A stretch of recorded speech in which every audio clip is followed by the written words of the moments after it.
wanted to start with an injury update. Not to go through everyone. We came out of the game relatively healthy. Just a big picture update, Davian Davis will be out indefinitely, so he's obviously with us and a part of what we're doing, but still struggling to recover all the way from his knee injury.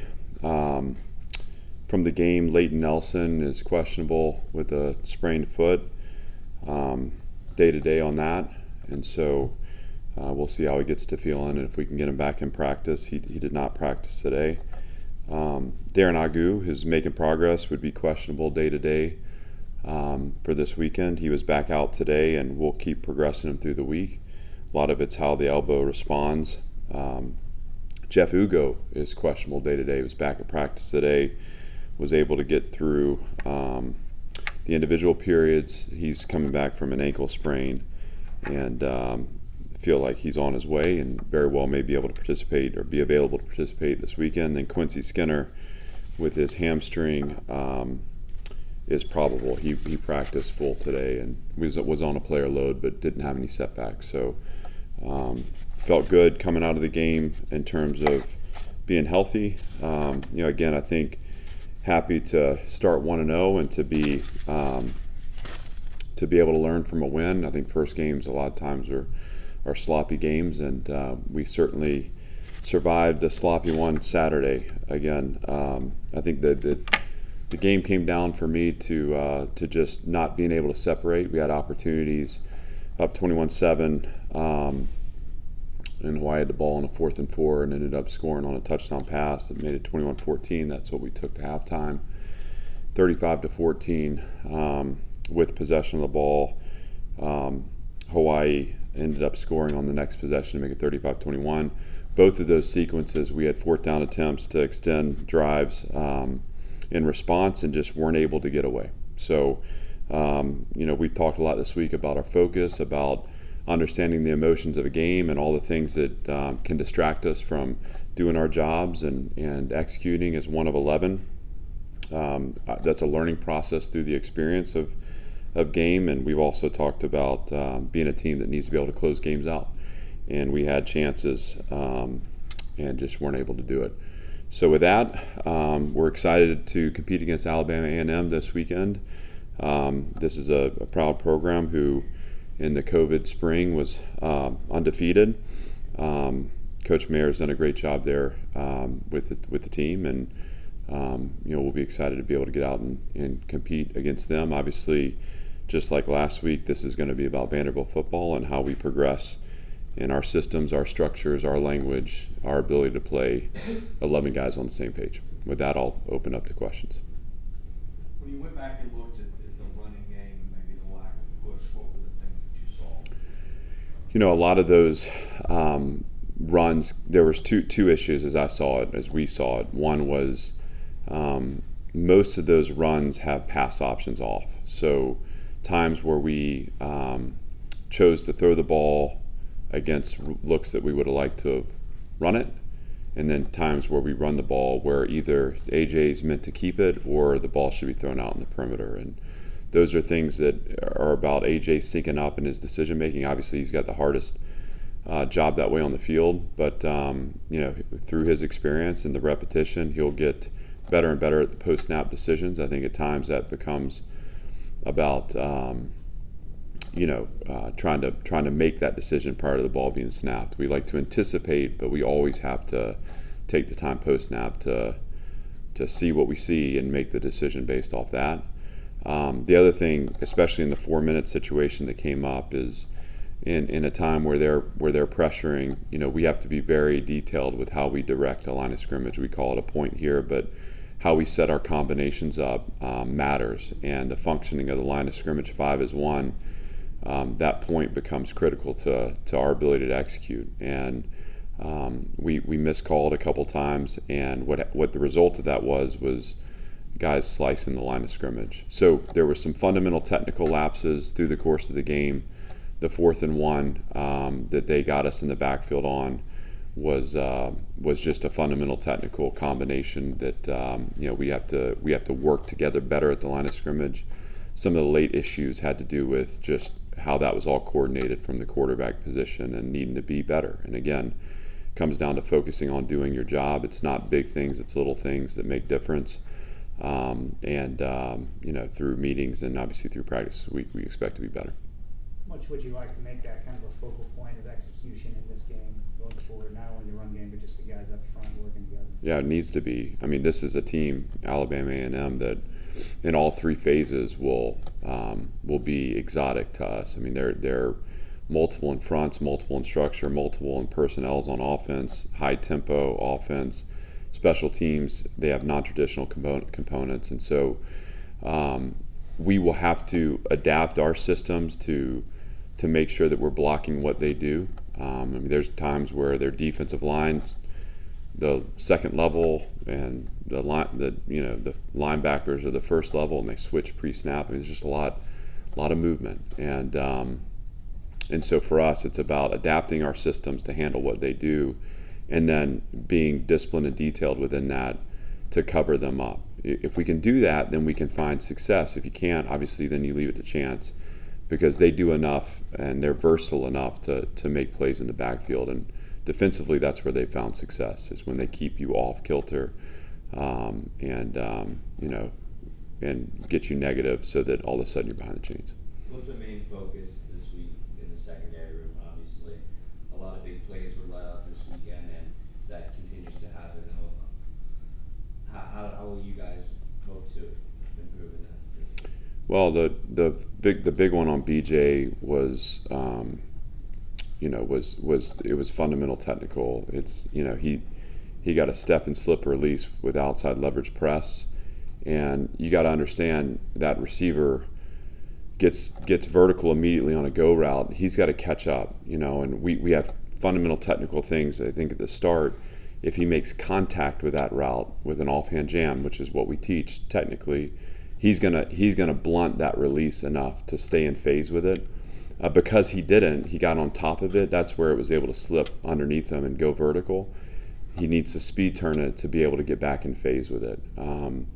Those are mistakes that against a good opponent, they'll cost you. And to Hawaii's credit, that was a 4th and 4 snap where it was a good throw and a good catch, and he was never able to cover that ground back up. That's one of the explosives. I think you look back at Tyson's pass interference. The first one, he got his hands around the receiver. The second one, really could be argued both ways. I thought he was actually in good position. I saw a little tug of the jersey, but he released it.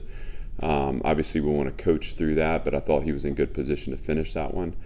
Jalen Mahoney, the inside fade, I don't know that you can cover it better. Again, sometimes you got to give credit. I mean, that's an incredible throw and catch, and what he needs to do in that moment is get right back into his process. We're not going to play in a world where we defend every ball and we don't incur any explosive passes. So those were some that were in the secondary that I think you're referencing.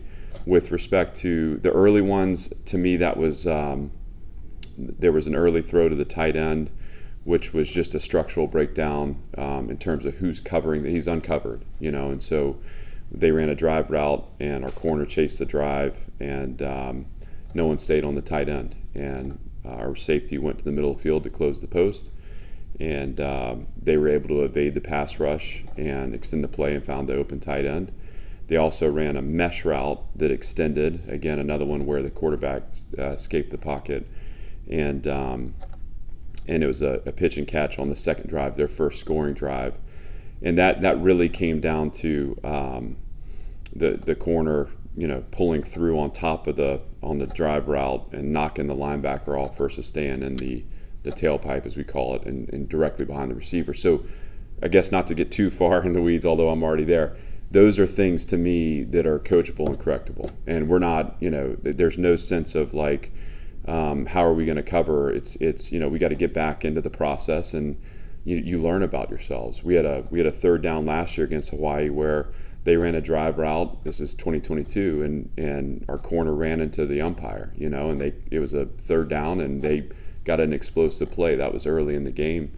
Those things happen. You learn. You have to tighten your systems and structures down, and we need to be better. But there's no part of me that that's concerned about that level of improvement. We'll get there. There's one other they hit on Savion Riley, and again, that's a kid playing his first college game, and he's responsible for the deep middle. And this was in the fourth quarter. It's a big play, and it's our chance to make them go methodical. And they got the most of the chunk in that play that they needed. And he just is too short on the drop. He's got to be on top of the route, running through the middle, And again, we have to coach through those and have some patience for guys too to keep developing as well. When you look at pass defense, how much of that was the inability to get home on time?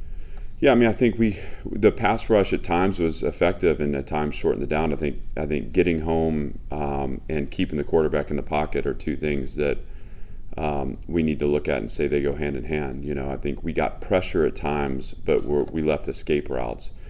I would credit Hawaii's offensive line. I thought they did a nice job. One of the third down conversions where they hit a seam, was the guard coming back on our twist, and Devin Lee ended up on the ground, and he's rapping to contain there. Those are things that if we're pressuring that ball, then it's we have coverage there. If we're pressuring it, we get a chance to defend it on the back end. Again, those are things that we correct. I thought at times in our twists we were not conscious of contain, and so we left escape for the quarterback on the edge, and that's where we leave kind of ourselves exposed for some of those late coverage plays where guys are open and uncovered that I referenced earlier. We had 3 sacks. We had a number of quarterback pressures, and the game ended on a play where Issa's putting pressure on the quarterback's arm, and that was the ball that Durkee picked off. And so, again, those guys will keep getting better. I've been pleased with the progress of that group through camp and through spring. I think we're way ahead of where we've been in the past. Certainly wasn't perfect, and so we want to see improvement moving forward. But obviously, anytime you can shorten the down without blitzing, you give yourself a great opportunity to play better in coverage, and that's what we need to do. There were certain positions, particularly on the offense, it felt like you rotated a lot, and then, on the defense, it seemed like you mostly stuck with the same players for most of the game. What's your philosophy on that, and, are you looking to change that up or keep it the same as next week? We want more people to play. And I think what we need to be on the same page with, just player to coach to player, is what does it look like to earn the right to play? These aren't free passes that we give to the field, and yet guys that are in process, that are proven in practice, they deserve to be out there. And that could be for 5 snaps, that could be for 20, that could be for a 50-50 split with the starter. I think as a program we have to grow that level of trust to where we're unflinching when the time comes to put someone else in. My philosophy on it is always to schedule those rotations, and so you're not going based off how you feel in the moment. It's based off what you script out, and that makes sure that you get people in the game that you're going to need late. And what you don't want to have happen in a game is you're leaning on someone in the fourth quarter that hasn't seen the field yet. That's not a recipe for success late. And obviously, I think offensively we got a really good feel for what that is. I think defensively we got to still work towards that and grow in confidence that way, and we will. It seems like the players were a little disappointed, even though you won. Have you seen that translate onto the practice field, like having them locked in this week? Yeah, they were for sure disappointed. I think that's a sign of growth. I think internal and external expectations are driving, a different approach to winning. I think we got to be careful not to let those feelings linger too long, because though they can be used as fuel for the next week, they can also, if you hang on to them too long, they can drag you down for the next week too. So, the guys have bounced back. We had a direct meeting yesterday to talk about the game, and they felt the same way I felt about it. But again, for us, it always has to be it starts with the belief in the people in the room and the belief in the potential of this team. And we say here, belief is a practice. That then translates into how we step into performance together. And so, though we're disappointed, maybe discouraged, though we would have liked to have played better, a cleaner game, there's plenty of positives that we can pull from that experience. I think just going through the game day, and particularly the weather delays, is a part of that. To say, hey, even in the face of this, we were still able to start fast. And my job is to continue to try to educate where we can, find that progress and win those margins. And what I want is for the team and the staff just to keep that positive attitude and keep going back to that belief, so that over time we're able to actualize the potential of the team. And today was a good day. I don't know that it was a great day on the practice field. I'm still going through the film. So I think as a coach, you're never totally satisfied. It's an illness that we have, and that's okay. But I know these guys are excited to get back out and to play again, and I know they're anxious to find a level of performance that they feel like reflects our program. And that's not a style and a result. It's a level of performance, snap in, snap out, a consistency that we feel like we want to define what Vanderbilt football's about. Not sure how many snaps you got, but I do think I know how many touches. What did you think of London Humphrey's kind of collegiate debut? It was, he was one block away on the double reverse. I would have loved to have seen that. Obviously, he had the fourth down that we got him to jump off sides, and he won on the go. That was exciting.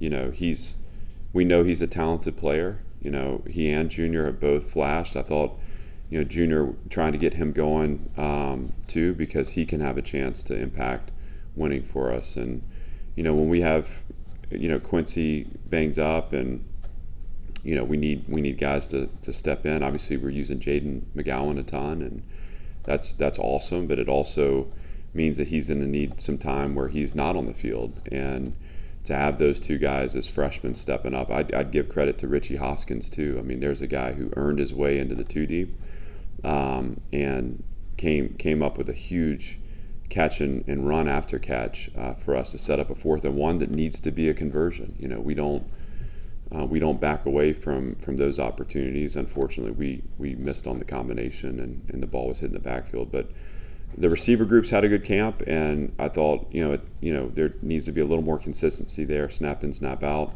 But there were flashes on Saturday, and certainly London's been a part of that, and we're very excited for him moving forward. You've moved to Ricky Wright around a little bit. I think now he's in the same place for the second straight year, if I remember correctly. Does he make the plays that he made Saturday a year ago? I don't know. I think he's always had the gifts, but on the field, it's about are your eyes in the right place? Are you anticipating what's coming, and then the execution piece of it, and that kind of gives way to your skill set. Meaning, like, a job as a coach is if I can get a player to play as closely to his instincts as possible while within the structure, we have a chance to be good. And Ricky has an incredible skill set.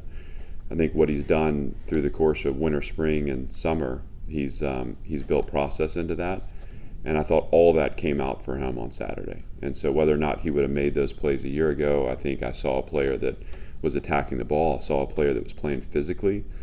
And we're still just scratching the surface with him, with his potential, because he's a 230-pound safety that runs sub 4.5 and is 6'3". I mean, there are not many of those guys in college football, and that means he can cover space. That means he can tackle and play physically versus at the point of attack. And as he's embedded a deeper understanding of the structure and the system and where his eyes need to be, he's getting to location a little bit sooner. That's what's allowing him to make those plays.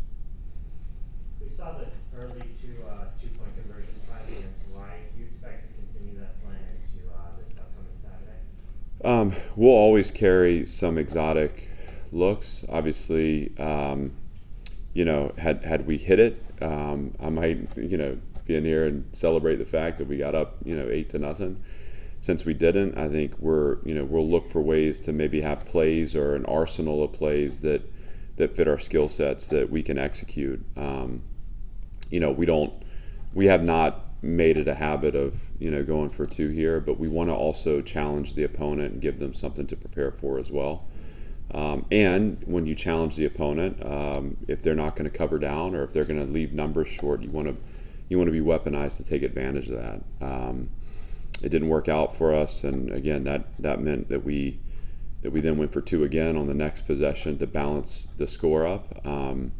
But I don't necessarily see that becoming a habit. We'll always have something in the plan that is designed to create stress for the opposition. Anything else? Thank you. Appreciate it, guys. Thanks.